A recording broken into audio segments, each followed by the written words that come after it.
chapitre 6.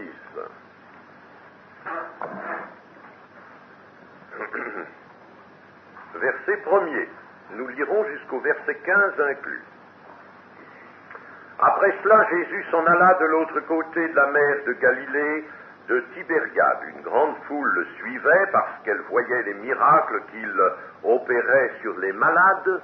Jésus monta sur la montagne et là, il s'assit avec ses disciples. Or, la Pâque était proche, la fête des Juifs. Ayant levé les yeux et voyant qu'une grande foule venait à lui, Jésus dit à Philippe, « Où achèterons-nous des pains pour que ces gens aient à manger ?» Il disait cela pour l'éprouver, car il savait ce qu'il allait faire. Philippe lui répondit, « Les pains qu'on aurait pour 200 deniers ne suffiraient pas pour que chacun en reçût un peu. » Un de ses disciples, André, frère de Simon-Pierre, lui dit, « Il y a ici un jeune garçon qui a 5 pains d'orge et 2 poissons, mais qu'est-ce que cela pour tant de gens ?» Jésus lui dit, « Faites-les asseoir. » Il y avait dans ce lieu beaucoup d'herbe. Ils s'assirent donc au nombre d'environ 5000 hommes. Jésus prit les pains, rendit grâce et les distribua à ceux qui étaient assis.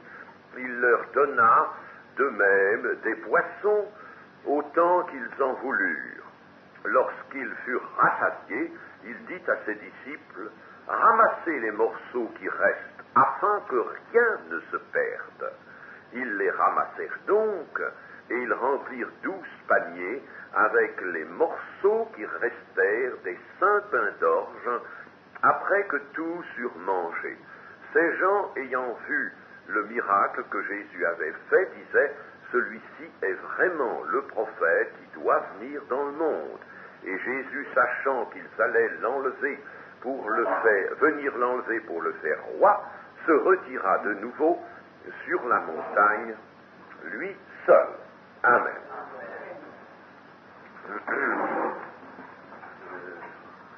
Partant de Tibériade, Jésus se rend de l'autre côté du lac, sur la rive orientale, et une foule importante s'y rend également. Attachée à ses pas, nous est-il dit, en raison des miracles que cette foule avait vu Jésus opérer. À cause des miracles, donc, la porte est fermée là-bas, oui. Miracle, la foule est donc attachée au pas de Jésus. Nous verrons tout à l'heure, nous consulterons le récit parallèle de l'évangile de Marc au chapitre 6 de Marc, qui nous apporte certains compléments intéressants. Et Jésus monte sur la montagne. Une fois arrivé de l'autre côté, avoir débarqué sur la rive orientale, il monte sur la montagne, c'est-à-dire sur un plateau. La montagne est tout de même assez haute, là, et il monte sur un plateau qui domine le lac d'environ 600 mètres. Et donc, vraiment, une ascension, n'est-ce pas, 600 mètres, ça fait quelque chose.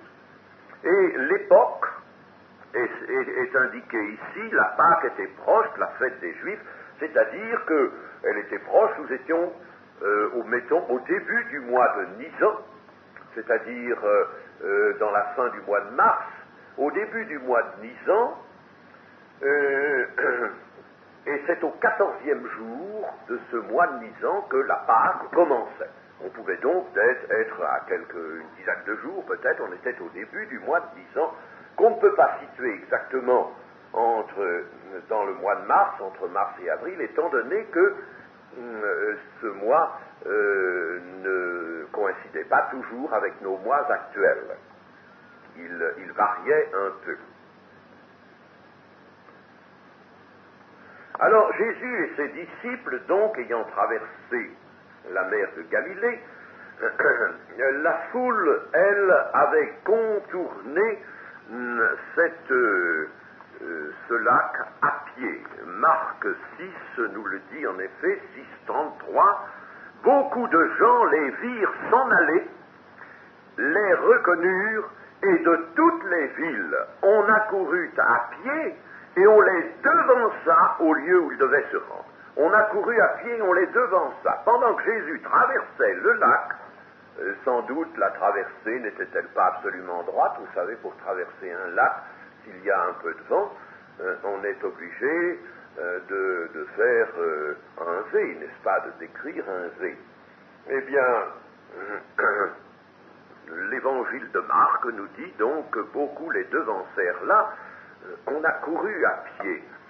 Et il a fallu donc faire ces 25, 30 kilomètres, je ne sais, n'est-ce pas, à pied. Mais on a couru. Et les gens pressèrent le pas, allèrent vite pour les retrouver, pour ne pas les perdre, n'est-ce pas? Gardons bien les spécifications de l'évangile pour voir cette scène, n'est-ce pas? Les gens se dépêchant, ne pouvant pas traverser, n'ayant pas de bateau, dépêchant, n'est-ce pas? Pour arriver de l'autre côté, à pied. Et puis alors, une fois là, ils retrouvent Jésus et ils vont monter sur la montagne avec lui. Eh bien, chers amis, n'était-ce pas là la preuve d'une grande foi? Une grande foi. Et Jésus, en débarquant, va voir ces gens. Ils sont là formant une longue théorie autour du lac. Et ils soulèvent la poussière du chemin. Jésus les voit arriver précipitamment. Ils ont peur de se laisser distancer. Ils ont peur de ne pas leur trouver. Chose extraordinaire, mes amis. Il y a là donc une manifestation de grande foi. Ils se sont dépêchés, ils ont pressé le pas, ils ont presque couru pour devancer la barque. Ce ne sont pas, bien entendu, tous les gens de la foule qui ont pu faire cela, mais disons les éclaireurs de cette foule qui sont arrivés afin de pouvoir, en s'étirant le long du chemin, guider le reste de la foule. Et puis le Seigneur, bien entendu, le Seigneur du haut du ciel, le Père éternel, voyait cela, le Jésus le voyait, le Père le voyait, et bien entendu, il faisait en sorte qu'aucun de cette foule, aucun de ceux qui avaient le désir dans le cœur de s'approcher de Jésus ne puisse manquer de le faire. À la foi répond toujours la grâce et la puissance surnaturelle à l'œuvre. S'il y a de la foi, il y aura toujours deux choses, grâce et puissance. La grâce sera là, la grâce ne se verra pas elle toujours, c'est une grâce qui va visiter le cœur, qui va visiter la vie intérieure, c'est une grâce qui agit à l'intérieur des hommes, mais la puissance surnaturelle va s'employer aussi au milieu d'eux. Il va donc toujours se passer quelque chose. À nous sommes souvent désireux qu'il se passe des choses. Nous sommes de la Pentecôte et nous voudrions qu'il se passe des choses. Nous annonçons des choses, nous voudrions qu'il y ait des choses. Nous sommes friands de ces choses. Mais si nous sommes friands, il faut l'être spirituellement et il faut aussi pouvoir manifester la foi. S'il y a de la foi dans nos cœurs et si notre foi vraiment se montre par notre attitude, par notre empressement, par notre zèle, eh bien alors le Seigneur donnera sa grâce et emploiera sa puissance d'une façon évidente et abondante. Il va se passer quelque chose. Le Marc au chapitre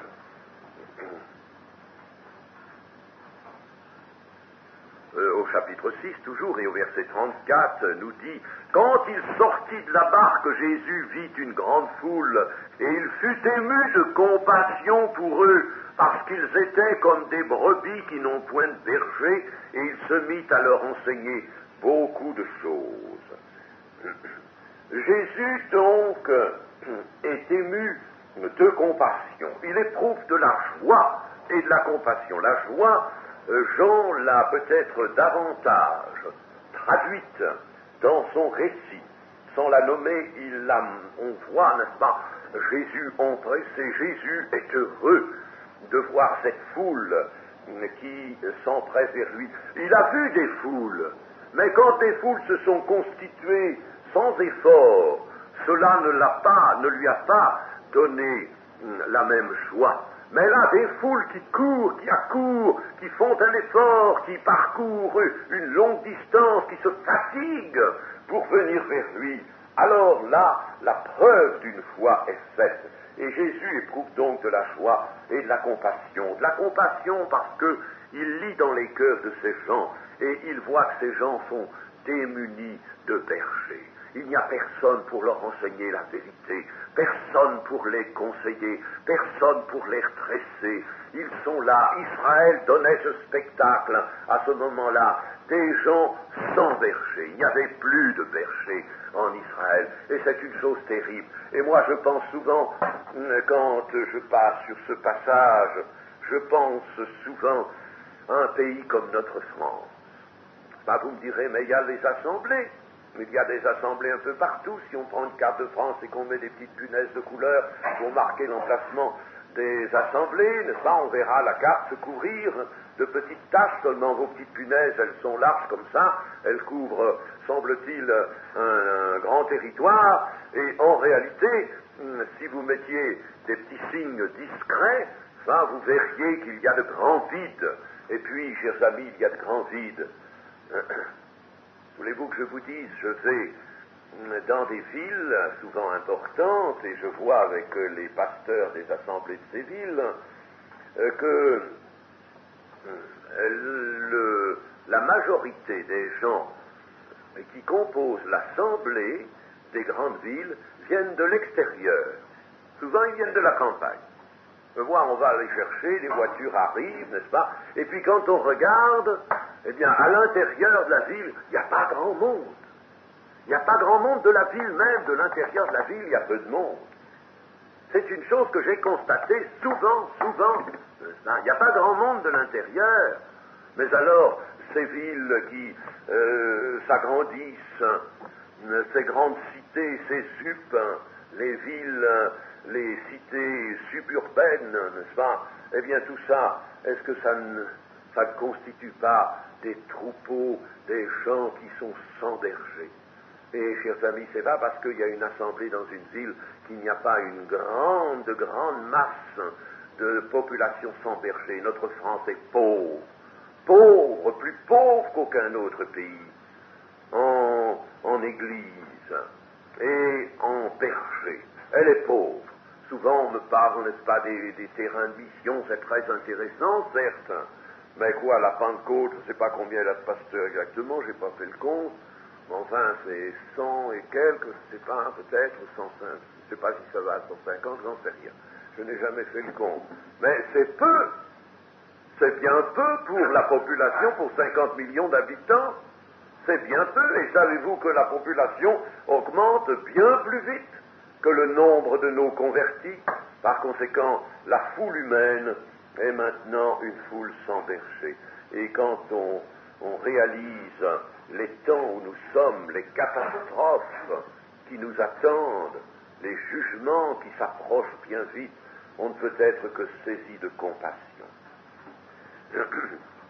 Et si nous comparions la scène que l'évangéliste Jean nous décrit ici, si nous les comparions, ces gens qui se rassemblent, à nos rassemblements modernes, que dirions-nous? Eh bien, nous ferions une première constatation, c'est que ces gens sont partis sans se préoccuper des provisions de bouche. Leur grand souci, ça a été de ne pas perdre Jésus.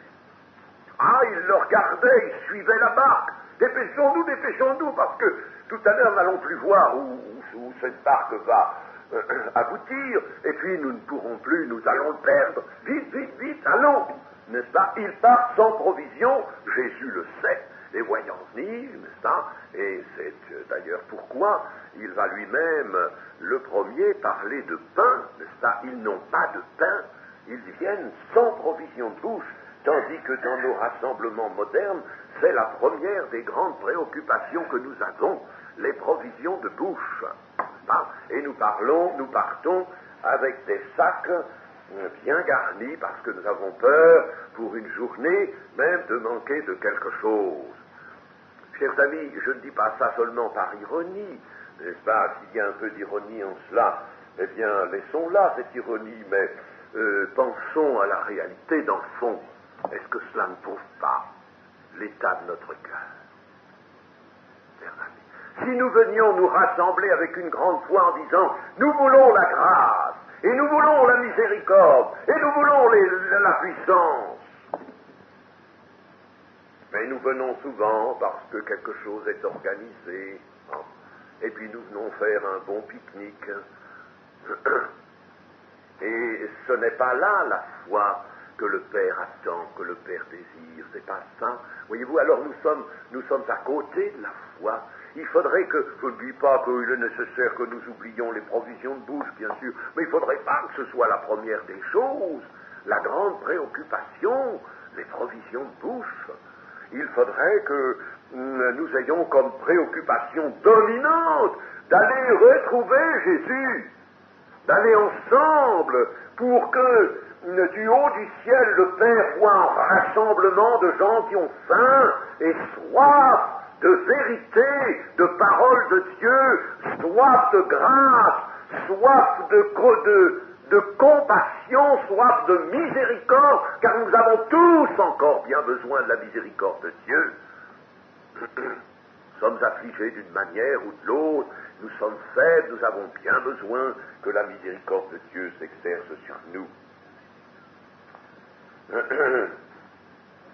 Et, chers amis, quand on lit dans ce récit de Jean et de Marc ces foules qui accourent vers le Seigneur Jésus de l'autre côté, on pense à la fête, parce que ça va être une grande fête, mais une fête céleste qui va se dérouler, une fête céleste que sera le rassemblement de ce peuple autour du Seigneur. Ça va être une vraie fête céleste, si nos rassemblements à nous pouvaient être cela, une fête céleste.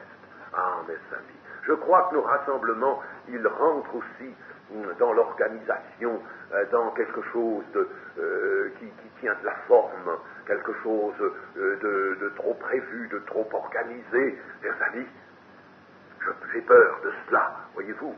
Et si, au contraire, nous pouvions courir à une vraie fête céleste, une vraie fête céleste. Jésus va poser une question à Philippe, et Philippe va y répondre. Jésus, ayant levé les yeux, voyant qu'une grande foule venait à lui, dit à Philippe, « Où achèterons-nous des pains pour que ces gens aient à manger ?» Mais Jésus, en posant cette question, d'ailleurs le texte nous le dit, il disait cela pour l'éprouver, car il savait ce qu'il allait faire, Jésus était déjà en possession de l'œuvre qu'il allait accomplir. Nous avons vu dans l'étude de cet évangile, n'est-ce pas, que Jésus ne fait que les œuvres qu'il voit faire au Père. C'est-à-dire, n'est-ce pas, sa pensée est toujours là, auprès du Père, et il se laisse guider, il ne fait rien de lui-même. Je ne fais rien de moi-même. Rien, absolument rien. Le Fils de l'homme ne fait rien de lui-même. Il fait ce qu'il voit faire au Père, uniquement. Et toutes ces œuvres-là, le Père les prépare. Le Père les donne au Fils. Le Père les accomplit, on peut dire, par le Fils. Et le Fils offre sa volonté, lui, spontanément, avec joie, pour accomplir la volonté du Père. Eh bien donc, cette œuvre était dans la pensée du Père. Jésus le savait, il tenait donc déjà cette œuvre, il la tenait. Avant qu'elle ne commence, il n'y a rien, vous voyez là, d'improvisé, mais quelque chose que Dieu veut faire. Philippe est ce disciple qui, en la circonstance, exprimera la pensée moyenne des autres, et c'est pourquoi c'est à lui que Jésus s'adresse. Philippe va tout simplement répondre à la question de Jésus, où achèterons-nous des pains pour que tous ces gens aient à manger? Eh bien, Philippe va répondre, les pains qu'on aurait pour 200 deniers ne suffiraient pas pour que chacun en reçût un peu. La foule était grande, n'est-ce pas? On pourra l'évaluer à plus de 10 000 personnes. Alors, 200 deniers, je ne sais pas ce que vaut le denier romain aujourd'hui, n'est-ce pas, cette monnaie romaine, on ne peut pas savoir, étant donné que notre monnaie a tellement changé, on ne peut pas savoir. Ben, disons, elle peut valoir, si vous voulez, avançons un chiffre, 25 à 30 francs, mettons que ce soit 25 francs, 25 de nos francs actuels, n'est-ce pas? Alors, 200 fois 25, ça ferait 500 000 anciens francs, n'est-ce pas? C'est-à-dire un demi-million d'anciens francs. Alors, Philippe prend cette norme, Seigneur, même si on avait un demi-million, on est loin d'avoir ça, on est loin, il y a quelques petites pièces sans grande valeur dans le fond de notre bourse commune, mais même si on avait un demi-million à nous, mais on ira acheter des pains, il n'y en aurait pas assez. On serait bien loin. Alors, quelle somme ne faudrait-il pas? Une somme impossible à réaliser. Lui, il voit ça, n'est-ce pas? Il est sur la terre, il a les vues de la terre. Acheter des pains, puis le Seigneur lui a parlé d'acheter des pains, n'est-ce pas? Mais lui, il est resté à cette vision purement terrestre. La réponse, donc, est sensée, la réponse est judicieuse, mais elle est complètement dénuée de foi. Complètement dénuée de foi. Il n'y a pas de foi. Et le Seigneur a voulu éprouver son disciple, et puis le disciple, on pourrait presque dire, il est tombé tout à fait dans le panneau, dans le mauvais panneau, n'est-ce pas?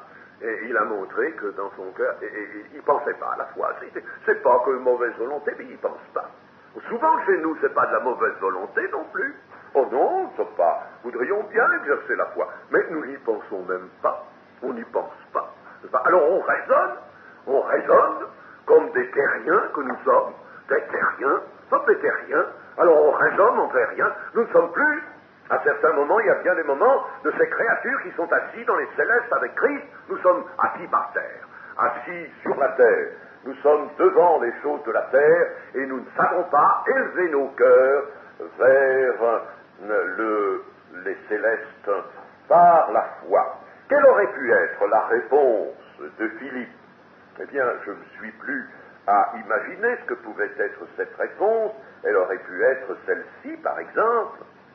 Le Seigneur lui dit, où achèterons-nous des pains pour que ces gens aient à manger? Alors Philippe aurait pu dire, eh bien, nous sommes dans l'impossibilité d'acheter des pains. En répondant du tac au tac au Seigneur, nous sommes dans l'impossibilité d'acheter des pains pour une telle foule. Ça, c'est pas discutable. Mais, Seigneur, dis un mot, et tous recevront le pain que ton Père leur donnera par tes mains. Dis un mot, Seigneur, et du pain, eh bien, Dieu le donnera, et c'est toi qui le distribueras. Ça aurait été la réponse de foi, et ça aurait été une réponse qui aurait étonné Jésus, qui aurait augmenté sa foi, ravi son cœur, comme devant la réponse du centenier qui dit, moi, j'ai des serviteurs, moi j'ai des soldats, je dis à l'un, va et fais cela, il va et il le fait, alors toi, dis un mot, et mon serviteur sera guéri. Jésus fut dans l'étonnement. Ah, chers amis, quel bel étonnement nous pouvons provoquer, c'est cet étonnement-là que le Seigneur voudrait souvent recevoir de ses enfants. André, et qui est le frère de Pierre, a une petite idée. Il a remarqué, en examinant cette foule, un jeune garçon qui avait avec lui un peu de provisions, ces provisions consistant en 5 pains d'orge et 2 poissons. Alors, il a vu cela, et il en fait part. C'est pas peut-être une petite lueur de foi. 5 pains et 2 poissons, Seigneur. Il faudrait sans doute amplifier tout ça. Pensons pas une pareille chose quand même. La raison reprend vite ses droits. Qu'est-ce que c'est que ça pour tant de gens, Seigneur? Tant de gens. Voilà, tout ce que nous avons. 5 pains, tout ce que j'ai pu découvrir. 5 pains et 2 poissons chez un petit garçon. Seigneur, pour toute une foule comme ça, n'est-ce pas? Alors, lui, il a eu une petite lueur de foi qui, vite, il est retombé. Ce qui est notre cas souvent, ce qui nous arrive souvent, n'est-ce pas? N'arrive-t-il pas en effet que nous passions à côté d'une manifestation de foi qui aurait été possible, nous aurions pu, si nous avions voulu, manifester la foi. Puis on est passé à côté, comme Philippe, comme André, ils passent à côté de l'occasion. Ils ont manqué l'occasion de manifester la foi. Et chers amis, je suis persuadé que ça nous arrive à nous, souvent, n'est-ce pas, de manquer l'occasion. Nous aurions des occasions dans la vie courante, nous aurions des occasions, et si nous saisissions les occasions, naturellement, attention, il ne faut pas demander n'importe quoi, en écervelé. Le christianisme ne se vit pas dans le désordre, mais évidemment dans la pensée, une pensée qui est toujours en relation avec le Seigneur, avec celle du Seigneur. Quel contraste pouvons-nous encore remarquer ici entre la pensée des disciples et celle du Seigneur? Le Seigneur, lui, pense au miracle, il voit déjà son miracle, pour lui la chose est toute simple, n'est-ce pas, la puissance du Père est là, et il est comme celui qui la retient déjà, parce que tout à l'heure, elle va exploser, cette puissance, à travers ses mains, elle va se manifester, il est là qui la contient jusqu'au moment décisif, jusqu'au moment où il va rendre grâce, n'est-ce pas? Mais il voit cela, il est sûr, il n'est pas inquiet, il voit cette foule, elle va être nourrie dans des circonstances surnaturelles, et la pensée des disciples est là à chercher les moyens. Oh, comment on va faire? Qu'est-ce qui va se passer? Tous ces gens-là, comment leur donner à manger? Jésus va ordonner à ses disciples de faire asseoir la foule. Et c'est à ce moment-là que l'évangéliste nous dit ils s'assirent au nombre d'environ 5000 hommes. Pourquoi l'évangile nous dit-il ça, nous donne-t-il le décompte à ce moment-là? C'est que dans une foule composée de juifs, les femmes et les enfants ne s'asseyaient pas avec les hommes, les chefs de famille ou les grands-fils. Les hommes s'asseyaient d'un côté, les femmes de l'autre. C'était ce qui se passait aussi dans la synagogue, dans les maisons en général aussi. Les hommes étaient d'un côté, les femmes de l'autre, bien qu'il n'y ait pas cette séparation qu'on trouve chez les Arabes, malgré tout, il n'y avait pas de mise en commun, de repas en commun. Les hommes et les femmes et les enfants se trouvaient séparés. Et alors là, le décompte, n'est-ce pas, se fait sur les hommes, uniquement sur les hommes. Ils s'assirent donc au nombre d'environ 5000 hommes. On a compté les hommes. Puis tout le reste, bien sûr, il y avait les femmes et les enfants qui correspondaient à ces 5000 hommes, n'est-ce pas? Mais on ne les a pas comptés. Alors ça faisait une foule de plus de 10 000 personnes. Mettons, n'est-ce pas, une femme par homme, ça ferait par conséquent 10 000, et les enfants, nous ne pouvons pas savoir combien ça faisait. Alors, il y a un détail que l'évangile de Marc nous livre et qui n'est pas dans celui de Jean. C'est verset 39, 6-39 dans Marc. Alors il leur commanda de les faire tous asseoir par groupe sur l'herbe verte, et ils s'assirent par rangées de 100 et de 50.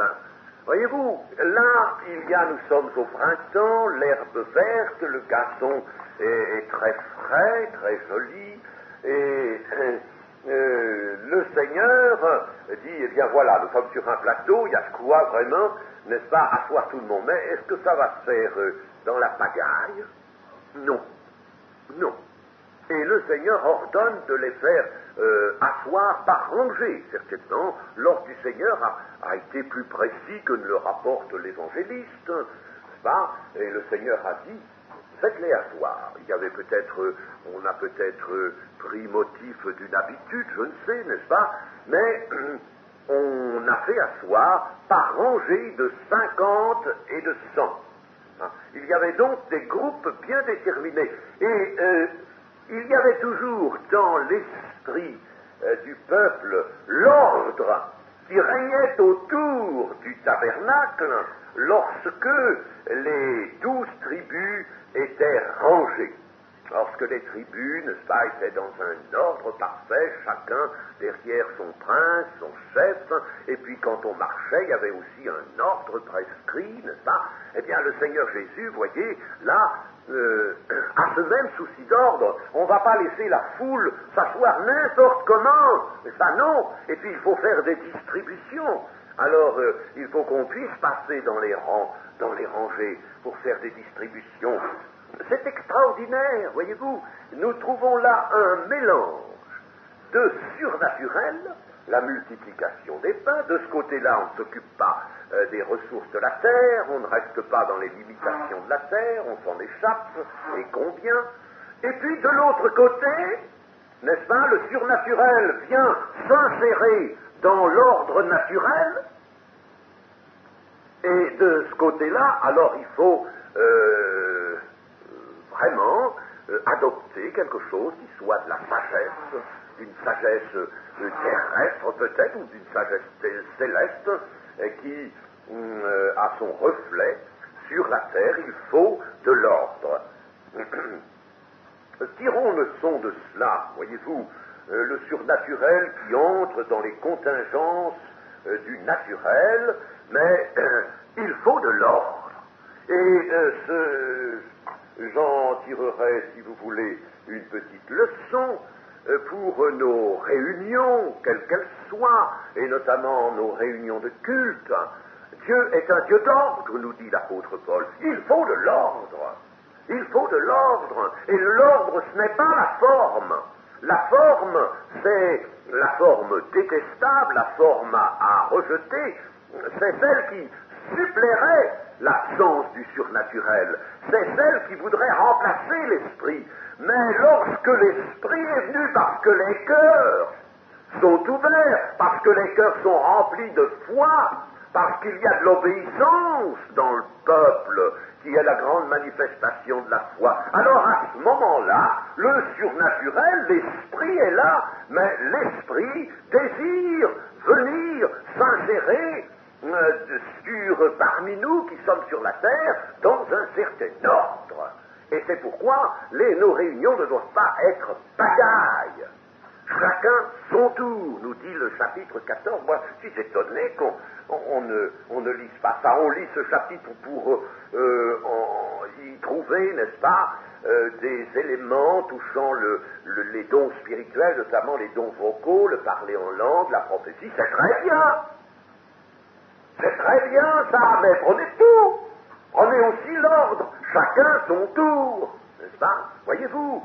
Et ne disons pas, comme l'ont dit certaines sottes gens, parce qu'il y a quelquefois des sottes gens qui voudraient parler au nom de la foi et qui parlent au nom de leur sottise, n'est-ce pas? Et qui disent, ah, vous comprenez, vous faites de l'ordre, vous voulez imposer des choses, alors là, vous chassez le Saint-Esprit. Mais pas du tout, je ne chasse rien. Le Saint-Esprit, il viendra, c'est selon mon cœur qu'il viendra. C'est le cœur qui fait venir le Saint-Esprit. Mais c'est pas parce que j'adopterai de l'ordre que je chasserai le Saint-Esprit. Pas du tout, au contraire. Le Saint-Esprit aimera se manifester dans l'ordre, parce que l'ordre, c'est aussi un respect. L'ordre est un respect à l'égard de Dieu. Et Dieu a toujours voulu qu'il y eût de l'ordre. D'ailleurs, nous voyons aujourd'hui, écoutez, le désordre, n'est-ce pas?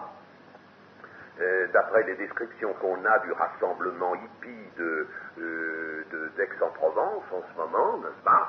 Alors là c'est la grande pagaille.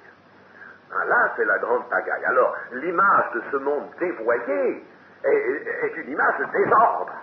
Tandis que l'image, n'est-ce pas, de la sainteté d'un peuple qui est saint, qui est un saint sacerdoce, cette image doit être une image d'ordre.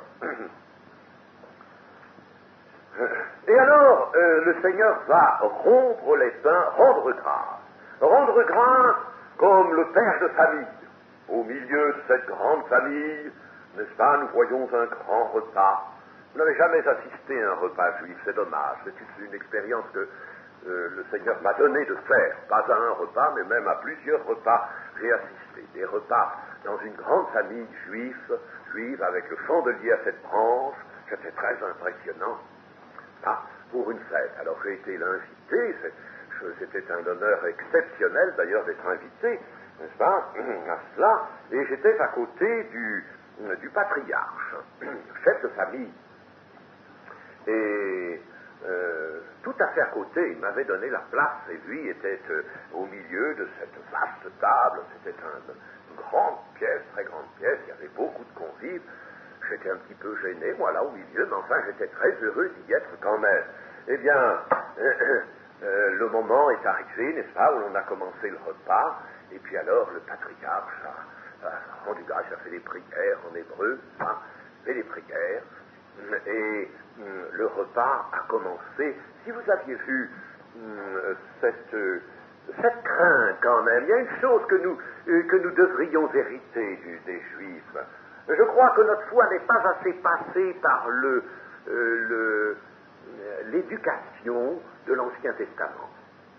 Voyez-vous, nous aurions besoin, non pas de judaïser, mais nous aurions besoin d'une éducation judaïque, d'une formation judaïque, et pour apprendre notamment, n'est-ce pas, le respect et la crainte de Dieu. Nous en avons besoin, la crainte filiale de Dieu. Pas la crainte, la peur, mais la crainte filiale. Et je vous assure que c'est impressionnant de voir les Juifs, quand on parle de Adonai, le Seigneur, n'est-ce pas, de voir, évidemment, vous direz, ils vivent, ils n'ont pas la vérité, ils sont le peuple qui a rejeté Jésus, ils sont ce reste, bien sûr, mais ils sont sous le châtiment, ils ont subi le châtiment de leur rejet. Et puis ça s'est passé il y a combien de générations, n'est-ce pas? Eux, ils sont les héritiers de cela. Mais malgré tout, dans leur ignorance, dans leur semi-ténèbres, il y a tout de même, n'est-ce pas, une conservation de ce qui a prévalu autrefois dans le peuple d'Israël, cette crainte de Dieu. La crainte de Dieu, c'est quelque chose que j'aimais beaucoup au milieu des Juifs, ça, cette crainte de Dieu. Essayons de la connaître, nous, et dans nos réunions, et partout quand nous sommes au nom du Seigneur, ayons cette crainte, apprenons-la, nous en avons besoin. Alors, n'est-ce pas, comme le chef de famille, Jésus, là, je vois Jésus debout, toute cette foule assise, cette grande foule assise, et Jésus, à qui ses disciples, il y a ces 12 qui sont là, et alors il lui passe le pain. Il y avait 5 pains, il prend un pain, il le rompt, il prend un autre, il le rompt, et comme ça, et le 5e, et puis quoi? Et puis ça continue, comment? Inexplicable. Mais ça continue, les mains du Seigneur vont continuer de remplir des paniers qu'on met là. On a pris tous les paniers de voyage qui étaient avec cette foule vide, ils étaient ces paniers. On les apporte, et les disciples en ont chacun. Et alors ils viennent devant le Seigneur qui rompt le pain, qui met des morceaux, et ils s'en vont avec des paniers, et ils passent parmi les rangées, ils distribuent, puis les disciples reviennent. Le Seigneur est toujours en train de rompre, et je vois le regard des disciples se portant sur les mains du Seigneur, n'est-ce pas, le voyant rompre des pains constamment. Savez-vous combien de temps ça a duré? Pour 10 000 personnes et plus. N'est-ce pas? Le surnaturel, évidemment, n'a pas besoin de temps. Mais lorsqu'il s'insère dans le naturel, alors le naturel impose ses limitations, et notamment sa limitation de temps. Eh bien, j'ai calculé que ça avait dû durer plus de 2 heures. Plus de 2 heures. Pour rassasier cette foule. Et le Seigneur a continué de rompre des pains. Il n'était pas fatigué, bien sûr. Ah là, non. Bien sûr, quand on accomplit, n'est-ce pas, les choses de Dieu, on ne peut pas être fatigué. Eh bien, il rompait. Alors, je vois les yeux de Pierre. Oh, il n'a pas posé de questions à ce moment-là, mais il devait en avoir des questions dans le cœur. Voyons le Seigneur, il se dépêchait d'aller vider sa corbeille, puis il revenait avec sa corbeille, et puis le Seigneur continuait de remplir. Si vous aviez vu cela, qu'auriez-vous dit? chers amis, pourtant ça s'est passé, cela. Ça a eu lieu. Et ça a commencé, le miracle a commencé au moment où le Seigneur a rendu grâce. Je te rends grâce, Seigneur du ciel et de la terre. Tu rends grâce, toi qui donnes la nourriture aux oiseaux, toi qui donnes à tous, à toutes tes créatures la nourriture. Tu as maintenant des créatures, tu les nourris maintenant. Il n'a pas dit tu vas les nourrir, il a dit tu les nourris maintenant. Tu nourris, et pendant qu'il rendait grâce, ses mains se sont mises à l'œuvre, et les morceaux sont tombés dans les corbeilles, sans s'arrêter, jusqu'à ce que tout le monde ait été rassasié, et qu'ils en aient autant qu'ils en voulurent, dit l'évangile de Matthieu. Ils en eurent autant qu'ils en voulurent. Ah, c'est une chose magnifique, chers amis. Le Seigneur, s'il a fait ce miracle, c'est parce qu'il avait quelque chose à enseigner par ce miracle. Et il a quelque chose à nous enseigner, bien sûr, par ce miracle. Et il a aussi, chers amis, beaucoup de choses à faire, qu'il voudrait faire, des choses étonnantes, et même des choses plus étonnantes encore, nous dit l'Évangile, qu'il voudrait faire s'il avait des églises où il y ait la foi, où il y ait des gens tendus vers lui, non pas préoccupés de leur petite personne sur la terre, mais préoccupés de la grâce, préoccupés de la gloire. Ah, le Seigneur voudrait en faire encore des miracles. Il voudrait. Savez-vous que j'en ai vu des miracles? Ah oui, j'en ai vu. Parce que un jour j'ai dit au Seigneur, mais on parle toujours de miracles et on nous parle de guérison. C'est bien, c'est des miracles, c'est vrai. Mais dans l'Écriture, il y en a d'autres. Et tu as dit que les œuvres que le Seigneur Jésus a faites, ceux qui croient les feraient aussi. Et je voudrais en voir d'autres. Et j'en ai vu, chers amis. Ce n'est pas le moment de vous les raconter, mais je peux vous dire que j'en ai vu. Ramassez les morceaux, va dire le Seigneur Jésus. Lorsqu'ils furent rassasiés, il dit à ses disciples, ramassez les morceaux qui restent, afin que rien ne se perde. Le miracle pourtant n'a pas été chiche, autant qu'ils en voulurent. Le miracle a été abondant, c'est l'abondance, je vous l'ai déjà dit. Lorsque Dieu donne quelque chose, c'est l'abondance. Il y a abondance, surabondance, c'est-à-dire plus qu'on en peut consommer, qu'on en peut recevoir. Lorsque des flots de grâce et d'esprit viennent sur quelqu'un, lorsqu'il est vraiment baptisé du Saint-Esprit, vraiment, qu'il reçoit, n'est-ce pas, ces fleuves, ces ondes célestes, eh bien, il est arrivé comme à des gens comme Finet de dire, et à d'autres, j'en connais d'autres, qui ont dit, ah Seigneur, ah j'en puis plus, Seigneur arrête, assez, ou sans quoi je vais mourir. C'est ce qu'avait dit Finet, c'est trop fort, c'est trop, arrête, l'abondance. Et on va jusqu'à l'abondance, jusqu'à la plénitude, et l'abondance correspond à la plénitude, n'est-ce pas? Il y en avait donc plus qu'on en pouvait manger. Et le Seigneur va dire de ramasser les morceaux, et lorsque les disciples vont le faire, ce sont 12 paniers pleins de morceaux qu'ils vont avoir, et pas des petits paniers, 12 paniers, ça faisait bien plus que les 5 pains, cela, déjà. Il y en avait dans les corbeilles, dans les paniers, plus que les 5 pains n'auraient pu en mettre. Et toute la foule avait été nourrie. Mais alors, le Seigneur dit ceci, afin que rien ne se perde. Comment? Nous pourrions dire ceci, n'est-ce pas? Nous qui sommes des petits raisonneurs, nous pourrions dire, mais voyons, le Seigneur, il peut créer tout. Il peut créer autant de pain qu'il veut. La foule aurait-elle été double? Eh bien, il aurait rassasié le double. Il peut créer autant de pain. Alors, pourquoi s'inquiéter des restes? Qu'est-ce que ça peut faire? Oh, qu'est-ce que ça peut faire, les restes? C'est perdu, il n'y a qu'à laisser là. Les chacals viendront le manger. Il n'y a qu'à laisser ça, n'est-ce pas? C'est sans importance. Non pas, ce n'est pas la volonté de Dieu. Et chers amis, au mois dernier, j'espère que ça ne va pas se reproduire ici, je suis plusieurs fois allé à la cuisine, et les dames de la cuisine m'ont montré, avec un certain mécontentement, des corbeilles de morceaux de pain, de bons morceaux de pain qui avaient été jetés. Vous savez qu'on a même trouvé du pain beurré dans la poubelle. Chers amis, dites-moi si c'est cela que veut le Seigneur. Voyez-vous, il ne faut pas que cela se reproduise, mes amis.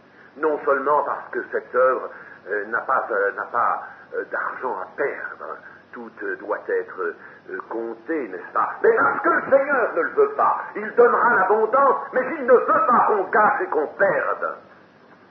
C'est le Seigneur qu'il veut ainsi, n'est-ce pas? Voyez-vous que, je dis en passant, cela, c'est pas la seule conséquence de notre texte, mais c'est une petite conséquence localisée, n'est-ce pas? Mais que cela ne se reproduise pas. Veillez à cela, qu'il n'y ait point de morceaux de pain qui se perdent, parce que vous feriez injure au Seigneur, vous seriez dans la désobéissance. Si vous jetez un morceau de pain, vous désobéissez au Seigneur.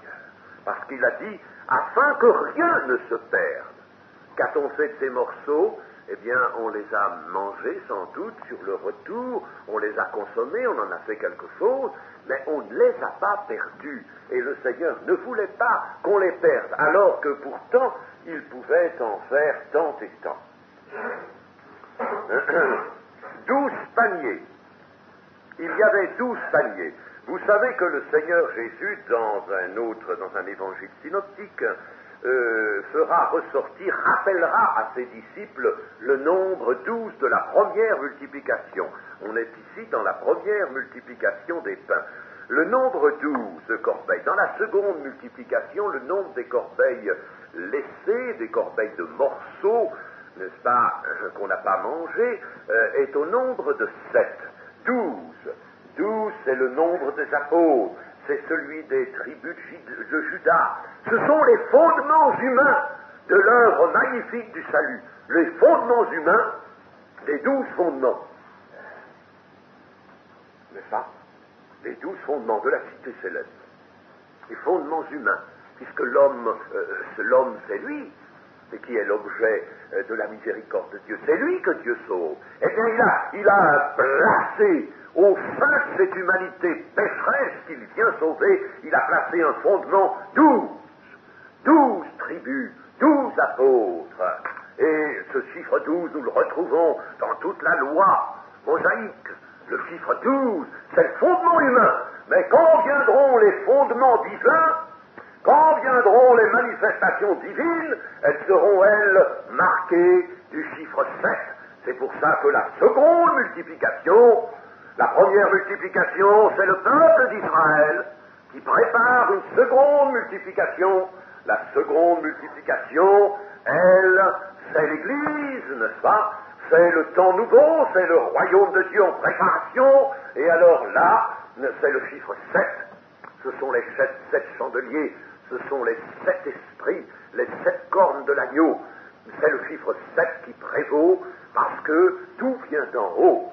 Là, c'était les fondements humains pris en bas. Là, ce sont les fondements pris en haut. Et les deux, Israël et l'Église, l'Israël physique, l'Israël de Dieu, constituent ensemble les grands desseins de salut de Dieu, le 12 pour le 7 et le 7 sur le 12. Voilà ce que le Seigneur a voulu faire comprendre d'autre part à ses disciples. Et puis nous arrivons à la fin de notre passage. Les gens qui avaient vu le miracle que Jésus avait fait disaient « Celui-ci est vraiment le prophète qui doit venir dans le monde. » Et Jésus, sachant qu'ils allaient venir l'enlever pour le faire roi, se retira de nouveau sur la montagne. Que dira cette foule après avoir vu un tel miracle? Quelle sera sa pensée? Tout simplement faire de Jésus un roi. Et un roi maintenant, là, pendant ce temps. Il pense à ça. Établir le règne de Christ en ce monde. alors ça changerait bien des choses, bien sûr. On souffre sous le joug romain, et ça changerait beaucoup de choses. Nous aurions à nouveau un David au milieu du peuple d'Israël, et qui pourrait combattre contre le peuple, n'est-ce pas? Il voit l'ancienne économie reprendre toute sa forme, toute sa force, et c'est à cela qu'ils pensent. Ils ne sont pas dégagés de la terre, ils n'ont pas compris une grande chose, ils n'ont pas compris que le règne de Christ ne peut pas venir ici-bas, c'est-à-dire en ce siècle-ci. Il ne peut pas être de ce siècle-ci. C'est pas possible. Le règne de Christ, mon règne n'est pas d'ici-bas. Mon royaume n'est pas d'ici-bas. Ce n'est pas possible. Et mais ça, la foule ne l'a pas compris. Si le règne de Christ s'était établi en ce monde, mais alors, qu'est-ce qu'il aurait fait? Il aurait amélioré les choses, bien sûr, la situation des Juifs, il aurait redonné à l'État juif sa force, il aurait fallu pour cela agir par puissance, mais par force charnelle, il aurait fallu agir par force, n'est-ce pas? Comme maintenant le peuple d'Israël qui se reconstitue en nation sur le territoire donné à ses pères, selon la volonté de Dieu, bien sûr, il est obligé de reprendre une force charnelle, une force humaine, une force armée, il est obligé puisqu'il devient une nation, n'est-ce pas? Alors, il aurait fallu cela, il aurait fallu agir sur la puissance maligne de ce monde. Oui, ça aurait été très bien, ça aurait été peut-être pour la satisfaction des Juifs de ce temps, mais quoi pour l'éternité? Quoi pour l'éternité? Mais rien pour l'éternité. Ni les païens, ni les Juifs eux-mêmes, ni personne n'aurait été changé, n'aurait été transformé, ne serait passé de la chair à l'esprit. Rien, on serait restés tous dans ses péchés, sauf le Seigneur, qui aurait fait tâche au milieu des autres, on serait resté dans ses péchés, on aurait été heureux avec tout son lot de péchés, on serait resté l'homme naturel, on n'aurait pas reçu la vie. Quoi pour l'éternité? Rien. Et c'est l'une des grandes erreurs du catholicisme, n'est-ce pas, notamment, d'avoir voulu rétablir le règne de Christ sur cette terre, à Byzance, à Rome et partout, n'est-ce pas, le pape ou autre personnage se fera à nouveau un Christ régnant avec la force temporelle, régnant sur le monde, mais c'est faux, mais ça crie, mais ce sont les desseins de Dieu entièrement renversés. Comment voulez-vous changer des gens si le règne de Christ est déjà là? Et la théologie catholique de nous expliquer que le royaume de Dieu, eh bien le royaume de Dieu, que ce sera Israël, sera obligé d'y rentrer dans le royaume de Dieu. Le royaume de Dieu, c'est déjà l'Église romaine, et puis ça va remplir toute la terre, mais c'est ça, et c'est l'Église romaine, pape en tête, le royaume de Christ, le royaume de Dieu, c'est ça, mais personne n'est changé. Personne n'est transformé, tout le monde est externe, tout le monde est homme naturel, tout le monde est mort par ses offenses, le pape en tête. Alors, c'est ça que l'on veut, le faire roi le Seigneur, mais ça a été Satan qui a rêvé ça, et qui a offert au Seigneur les royaumes de ce monde. Moi, je te les donne tout de suite, ils sont à moi, je te les donne. N'apporte surtout pas la vie d'en haut. Non, je te les donne. Je te les donne maintenant. Fais donc l'économie de la croix. Ne va pas souffrir. Ne va pas au-devant d'un temps de tribulation, car c'est par beaucoup de tribulation qu'il faut entrer dans le royaume de Dieu tel que Dieu le veut. Eh bien, non, fais l'économie de tout cela. Je vais te donner, moi, les royaumes de cette terre. Établis ton royaume. Ça a toujours été ça, la grande tentation de Satan, à laquelle le romanisme a cédé. Et il est encore en train de céder. Il n'a pas perdu cette vision démoniaque d'établir le royaume de Dieu sur la terre par son moyen à lui, avec sa nuit, avec ses ténèbres. C'est pourquoi le romanisme est une chose abominable. C'est pourquoi c'est la grande abomination. Et c'est pourquoi il y a à Rome, bien sûr, n'est-ce pas, cette ville, la prostituée.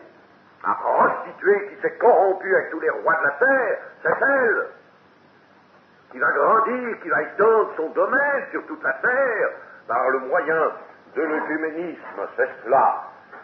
Eh bien, que va faire le Seigneur? Il va se dérober, bien sûr, à pareille chose. Mon royaume n'est pas d'ici-bas, dira-t-il à Pilate. Mon royaume, ce qui veut dire mon royaume, n'a rien de commun avec le règne de la mort qui est ici. C'est le règne de la mort sur la terre. Le règne de la mort. C'est le règne de Satan, c'est le règne de la mort. Il n'y a rien de commun. Mon royaume n'est pas d'ici-bas. Il appartient au règne de la vie de Dieu. Il faut donc changer les hommes.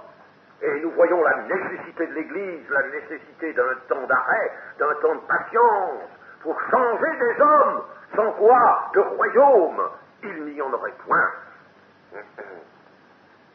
Et nous voyons là, ici, combien les miracles sont utilisés à tort par une foule qui ne comprend pas encore, une foule qui n'est pas encore instruite, éclairée, combien il faudra l'instruire et combien le Seigneur va travailler à l'instruire, parce qu'elle ne comprend pas. Elle a déplacé la pensée du miracle, elle l'a déplacée et elle l'a amenée à son niveau de compréhension, à un niveau terrestre. Tout est déplacé et les miracles sont pris dans un sens qui est tout à fait mauvais. Jésus, sachant qu'il fallait venir l'enlever pour le faire roi, se retira de nouveau sur la montagne, lui seul. Il est allé sur la montagne crier à son Père: Seigneur, combien il faut que le cœur de ces gens-là soit changé, car ils n'ont pas encore compris, ils n'ont pas compris. Il faut que ce soit changé. Mes amis, comprenons l'Évangile, comprenons ce qu'est le règne de Christ, comprenons que c'est le règne de la vie, et qu'il faut un changement dans les hommes, dans les cœurs. C'est le temps maintenant pour un peu de jour encore. Amen.